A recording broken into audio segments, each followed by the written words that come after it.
Well, welcome, family.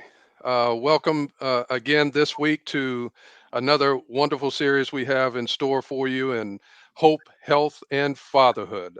As you know, I'm Anthony Mingo. I have the privilege to serve here at the health department as the community and outreach and engagement manager here at the health department. And this series today, what discussions today, we're going to be talking about our fathering experience and as it transcends person to person or culture to culture. We know that the fatherhood journey, there's similarities, but there are some unique differences as well. And part of this series is about helping us understand one as a collective body of fathers and grandfathers, and you'll hear from a wonderful father and grandfather today, as I am as well, privileged to be.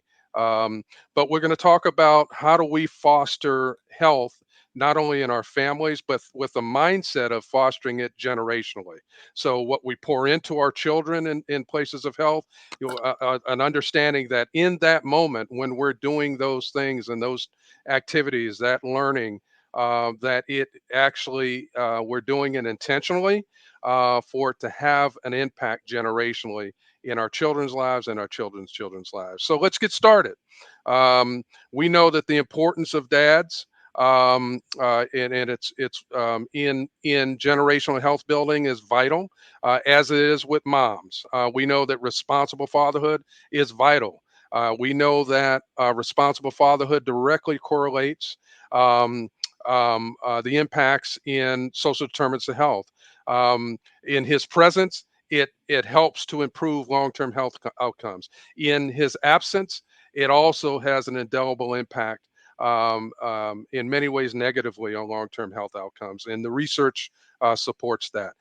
Today, I have the privilege of having not only my friend but a fatherhood expert um, that is doing wonderful work here in Fairfax County.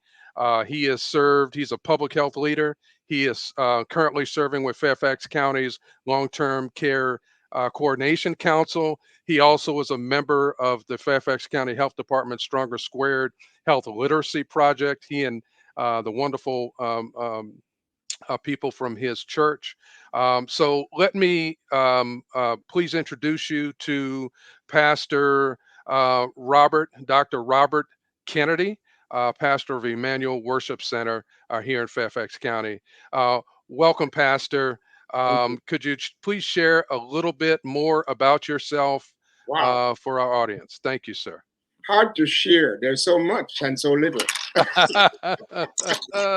But Yes. I have been, let me start with the fact that I've been in ministry teaching and administration for some 51 years. That makes me a grandfather, Ye- nearly a great grandfather. Yes. But the fact is, I have had the privilege of teaching in college and in university and teaching nurses, though I'm a theologian and education background by training, religious education, Columbia University, but with certifications in the area of risk management and risk aversion and other areas of health literacy. Um, was born in Jamaica, and my father passed away about 3 years ago, 2.5 years ago now, when he was nearly 105 years old. Wow, what a And he blessing. has been with us. This is his picture. I took a picture with him when he was 104 years old. Wow. My mother lived to 96, so that you can actually, I'm bringing that in, not just for the question of longevity, but their lifestyles had a lot to do with their longevity, our home practices. And so I'm from a family of 10, 5 sisters and 5 brothers. One brother passed away with cancer when he was 48 years old. But the Mm. rest of us, we're packed as we claim, most of us on Highway 70. I do not know if you grasp what I'm talking about, but we are driving down Highway 70 and driving down it slowly. Uh, But absolutely. practicing health principles Yep. in the areas of nutrition and exercise and those areas that are necessary, and the kind of work that we do and the encouragement of one another. If you hear us bantering, we call it bantering. We send these little text messages to one another, like I reap something from my garden and I will send it to them just and mock them and say, listen, look how my garden has produced. So we do this because we feel that this is also a part of our health, when you can be able to laugh, when you can be able to enjoy one another's company. Pastor, and thank you. Could you let our audience know? Could you tell us a little bit about your children and how Okay. many, and your grandchildren as well? I think they would be blessed to know Now, this. my wife and myself were parents of three sons. The oldest son, he turned 50 years old a few weeks ago, and he rode 100 miles to celebrate his 100th. And so you notice each of us, we had on those T-shirts, 50 years T-shirts, because he was celebrating that day. He's the one with the beard, interestingly. I have a short beard. He has a long beard. His mother is standing with a hat, and his wife is standing there. But it was a day when friends came to ride with him, and what they did was to raise funds and try to launch scholarships for other children. Second son, he's a nursing practitioner in the area of psychiatric nursing and has his own practice. The first son is trained teacher, but he's a communication specialist. And the last son, he's a software developer. He's also married. All the children are married, and we have 7 grandchildren. And you may see them celebrating Father's Day that's a family celebrating Father's Day Wonderful, this year with us. So 3 wonderful. generations are there together.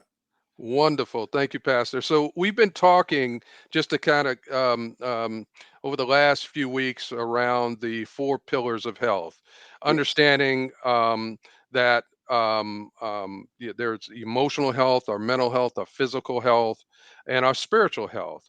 I know, and I'm assured in the basic tenets of your faith that taking care of your health and therefore the health of generations following you is one of the tenets of your faith, where you take care of your bodies, and treating your bodies with respect, you eating properly, and that wellness and the balance of life. And I've read somewhere that temperance yes, sir. is key as well. Could you share just for our audience a bit around the faith construct and how that relates also to being a father and your fatherhood journey, and now being a grandfather and your grandfather journey?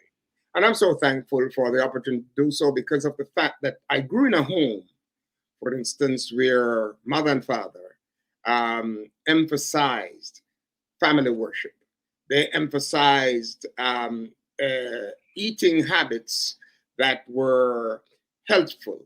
So more uh, things that we were reaping from the farm, as it were in those days, not buying from all of the supermarkets and the shop, just about not eating GMO foods, but eating things that were important for health. We didn't know it then that of the emphasis on the nutritional value, that's just talking about the home, but the community of faith in which we were grown, Seventh Day Adventists, we emphasize that health, your health, is the right arm of the biblical message. So while you're talking about the biblical message, health is the right arm of that message, because then looking at the kind of construct that Jesus placed in his ministry was very important for us. Health is at the center of all of that. Beyond that, we looked at the ritual practices within the family. What are the kind of ritual practices that are significant in terms of health? The kind of rest that we do, because of the fact the 8 laws of health are so very important. You know, as we talk about fresh air, you talk about exercise, we talk about those things. In those days, we were not just going to gyms in any case, talking about that. And at the moment, I'm not still just promoting gyms, but we try to tell our children and we try to encourage them, do a little farming, if you might. Do some exercise. Otherwise, if you have to cut your own lawn, cut your own lawn. And we do it by example. For instance, if I have to do something, repair around the house, you do something. So you're working with your hands, your head, your heart, and your health. Hmm. Working in all of these components, try to bring your life together in those aspects. And as a father, we demonstrate that not only is good grades in school important, but Hmm. also taking care of your health so that you can get good grades, and that you, after you get the good grades, that you can continue in your occupation and your profession, because health is important as a leader, health is important as a citizen, health is important in the family, because the stresses and strain that can happen on the family if we do not live healthy lives. Absolutely, and I love how you connected and weaved in that the importance of planting that mindset Yes, and how it relates to the heart set, and yes, then how that journeys into or should journey into action and yes, sustained action. One of the other things that I know that you and I have talked about previously that yeah, and this is part of the manhood journey. We talked about how in traditionally we see ourselves as providers and protectors, yes, and but we talked about in our fatherhood journey where that could be both a important, but it also could be an obstruction to what the real exactly. relationship we should be having with our children as fathers. I like to mention that presence Yes, sir. is vitally more important than presents that we may give to our children. So, just if you would like to share just a little bit around that, that would be we'd be grateful. I had put down a little jotting to myself as I was thinking about coming on this program. And you're right. Sometimes in some cultures, particularly, I know this as a fact from Caribbean culture perspective, that the greatest emphasis that is placed is on providing. And then comes protection. So if you ask me, providing takes a 10 from a 10. Protection may take an 8 from a 10. And disciplining may take a 7 from a 10. But presence, then, because sometimes in the effort to provide, we lose the presence. And there needs to be that emphasis. We have had to be educating fathers again that there is need for being present, presence, because of the fact that children learn not what they hear, but what they see. Yes. Learning, we say, my wife as educators, my wife and I, we emphasize this, and we caught this from Leo Boscaglia, that education is not taught, education is caught. Yes. And Yes. it's what they see us doing, the time we spend in the garden, the time we spend in church, the time we spend in a spiritual relationship, the time we spend taking care of ourselves. Those are the things that they see. And it's interesting, they can get all of the degrees, but patterns are not just what happens within a classroom context, but patterns are what happen within, and legacies happen within what individuals see. For Yeah. example, we took our children when we wanted our children to learn to serve others, service.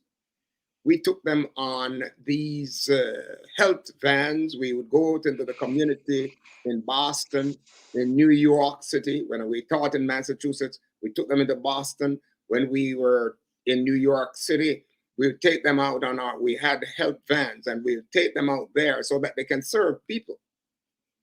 They can serve people, and that they would be able to see that there are other individuals out there who need their service and their help. So it was that kind of um, modeling, role Yes. model. Yes, yeah. Modeling is key. Is there is a follow on? We've got a variety of ages of fathers, right? Yes, yes, We've graduated into being grandfathers. A two pronged question. One, and this is for myself, as I often reflect on my fatherhood journey. Inevitably, there are things that you wish that you would have been able to. Stop at a little longer along that journey. yes. But now, as grandfathers, we have an opportunity to revisit some of that in our grandchildren's lives. And I was just wondering, in have you experienced similar thoughts and areas maybe where that you didn't stay at the bus stop long enough, but you certainly have lessons learned, and you now want to pour that into your grandchildren as a Wow. grandfather. Tough question. Yes. But let me begin with my son. My oldest son, and maybe all of my sons, are sons. Sometimes as they grew up, we would drive them away from the home alone. And when the oldest son got his driver's license, for instance, and I wanted to talk with him, I said, "Son, drive me such and such a place." I could drive myself. Mm-hmm. But I would ask him sometimes to drive me, and then I would lean the seat back and so that he doesn't feel intimidated. And I'd ask him a question, then I'd listen. I wish that maybe I had spent even a little more time Mm, listening, mm. because I think that that is significant. And so I try with my grandchildren when I can get them to let them know I'm listening. Mm, that's powerful. Yes. That's powerful. And thank you for that because you're right. Um, and I would say that this is a lesson for moms and dads is to leave a place when you're in that time that you're spending with your children to really to hear their voice, right? Yes. Yes. And then to support that and build upon that because that certainly directly relates to building, helping to enhance and build their character, but Yes. also enhance and build their confidence as they too will have to make their way in life as well. So thank you for that. I know that in speaking with you previously as well that and I'll let you speak to this, but there's a concept that was introduced to me that was very, very much reflective of the pillars of health. But you talked about whole health, Yes. but I know from your faith construct and how you've raised your children. Could you just share a little bit more about that as well? Talk about the four pillars. You talk about the emotional. Talk about the social dimension. Talk about the because they're spiritual and physical. So we talk much about those. But let me go back and even talk about the mental and emotional, because I think within the contemporary culture in which we live, the stresses and strains that are on the children are profoundly significant. And some years ago, my wife and myself were presenting a workshop called Cultural Uprootedness. This is something that impacts Caribbean parenting because of the fact that the fathers travel so much to provide. Therefore, here are some significant things that I learned later, that young girls are incested because sometimes they are left with their relatives. So, Mm, incest, rape, sexual abuse, these are things. And then these things affect individuals as they get older, mm, not only in America, but I saw it in England. I saw it mm, in other places that I've been where cultural uprootedness affects children because father was not there. mm, Father was not there, present. We talked about presence. So the emotion of these children. are impacted as they grow older. And we think about children sometimes just when they're in their teens or when they are younger. But believe it or not, I have discovered that the childhood experiences, they call it the childhood adverse childhood experiences that impact individuals, it is seen when they're in their 50s, 60s, and the mental health, the physical health is impacted then. The Yeah. emotional health is Yeah. impacted.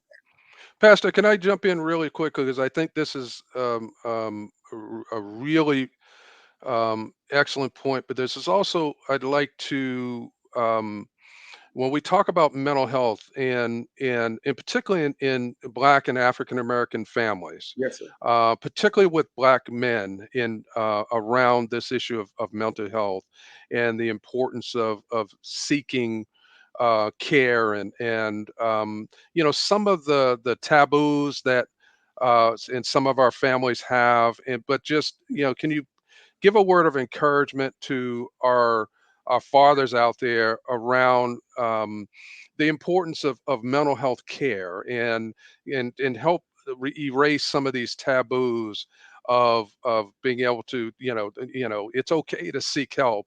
We don't Yes. have to do it all ourselves. Could you Thank pour you. into us a little bit there, please? One, let me suggest to you, as a father, don't be a father by yourself, if I may say it that way. Talk to other men, but look at the kind of men you're talking to. Make sure you choose a mentor, somebody, or a mentoring group. You need a support group, people who talk positively, people who will encourage you to take appropriate steps at the right time.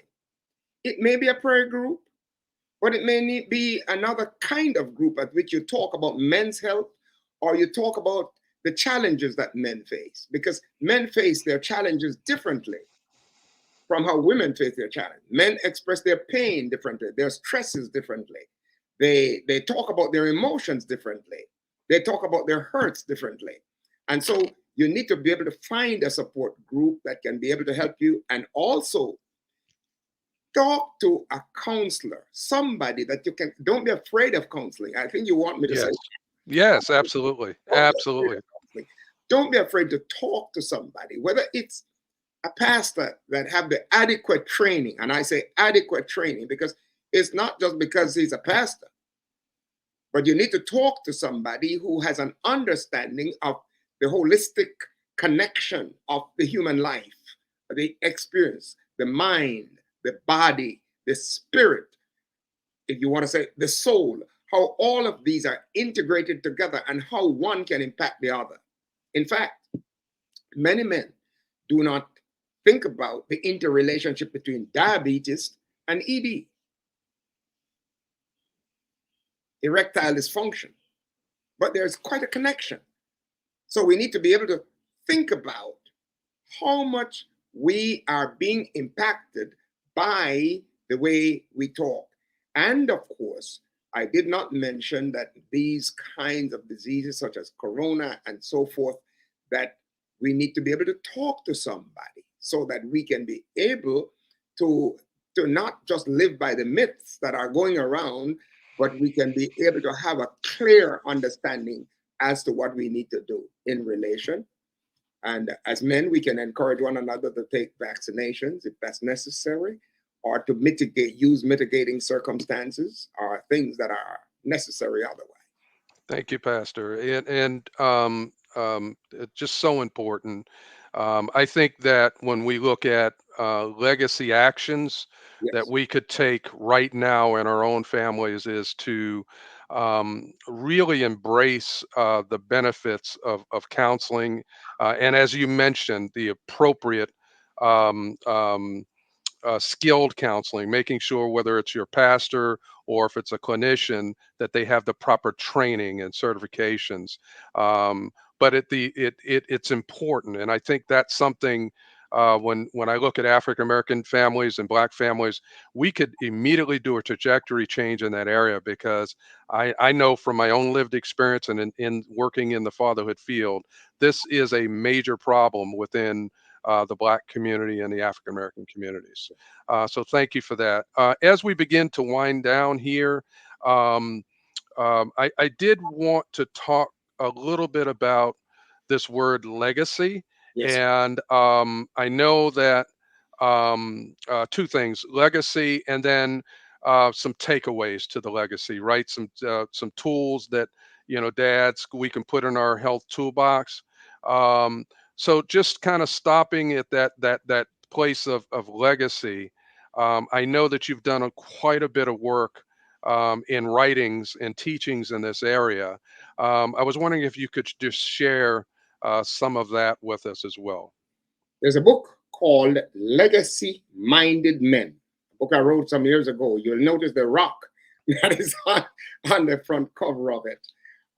It's very, very significant that we need to learn that don't think about yourself as a father in the present. Think about yourself as a father and a grandfather. In fact, my wife and myself, we use a phrase in parenting seminars. If we had known better, we'd have trained our grandchildren first. Mm. I love it. Yeah. Yeah. Here is Absolutely. this one is called Equipping the Warriors. Equipping the Warriors. You can get it on Amazon. But the point that we are making, this one was edited by my son and myself, and it's about maybe about 30 men wrote different sections of this book. Wonderful. But the intent of it is to teach men how to take the responsibility of leadership. Mm. You know, the first sociologist that wrote a book on Jamaica from England, she wrote it and called My Mother Who Fathered Me. Mm. Too many men of our contemporary generation are leaving fatherhood to our women. Right. And fathering cannot be replaced by a mother. If 80% of a young lady's identity comes from her father, that's what the psychologists say. I didn't say it. And at least 70% of a man's identity comes from his father. If that's the case, then it seems to me, as fathers, we need to be much more involved in the lives of our children and think about our involvement from the perspective of legacy. So here is something within our family. My mother and my father did not play an instrument exactly, but both of them sight read music, and they taught us to sing. So I grew up in a singing family. And in our family, my wife and myself, we spend time to send our children to get a little music. And music does not require that you be a rich person. Because I used to think that when I was smaller, that only the wealthy people could afford to send their children to learn some music. But now I found out that as I have gotten older, that the value of music, and my children play, and now they're teaching their grandchildren, their children to play something. So we need to begin to focus and see what are the dimensions that will help us to maintain health apart from just getting the A's. The A's are important in academic subjects, but there are many other dimensions of life that we need. And I like certain communities I know, they not only focus on the academic side, but they also focus on the hands. And I go back to the fact, the hands, the health, the head, and the heart. Yes. 4-H. Thank you, Pastor. Thank you. So as we wind down, the last sort of stop on our journey today is to give our fathers, and this is the equipping portion, right? That we're well versed in. Is, what can we give as takeaways, some tools that dads that are listening to us today, some tidbits that you've learned over the years that might benefit them. I'd like to suggest one, take a little time for yourself. Think about what you want to leave behind as a person. Financial management, we did not talk a lot about it, but financial management and health go along together. Yes. Occupationally, give a little bit of something that they can do as skills to take along with them to the future. And among the skills is health. Yes. Health. Yes. Spiritually, do not forget the significance of a spiritual component in your life because of the fact, as you get older, a lot of the things that we think matter now, materially, they are not significant in older age. And as you said, Mingo, presence, spend time Yes. with both your children, your grandchildren. Take a little time. Don't be too busy that you cannot do so. Yes. Thank you, Pastor. Thank you so much. This has been enlightening, educational, but most of all, thank you for pouring it to all of us, and bless you for that. Fathers out there, let us remember that fostering and modeling and being intentional about our health, um, it really does build towards a generational health in your family. So, with that, we thank you and have a wonderful day. Thank you.